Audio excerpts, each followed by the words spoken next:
За бид одоо зам тээврийн сүлжээгээ эрх хавраас өргөтгөн энэ нөгөө олон замын огтлцол уулзууруудыг шинээр барина.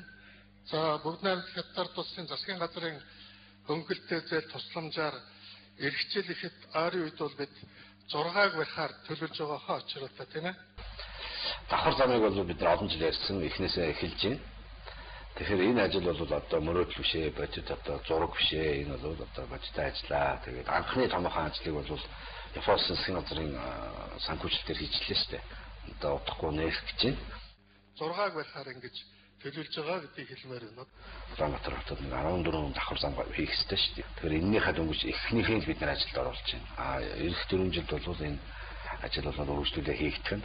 Цаашдаа инженерийн бүтцээ бол ийм хонглын системээр барина гэж байгаа. Тэгээд хүнсний хорийн ард тавд бол бид нар тэр хавийн орон сууцны хорооллыг хонглын системд шилжүүлсэн. Энэ болж байна. Монголчууд чадчихын зураг төслийг хийж байна. Монгол инженерүүд хийж байна.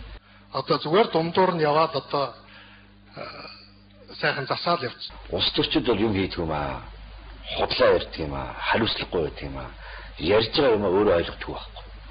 Тэгээд орхиод хаяа явчихдаг, хариуцлага хүлээдэг. Ийм л дүр зураг бол биднэрт харагдаад байгаа. Ер нь мэрэгчлэрээ олон жил ажилласан, тогтвор шууршилтай ажилласан хүмүүсийг улс төрчид ирж ил бужигнуулдаг.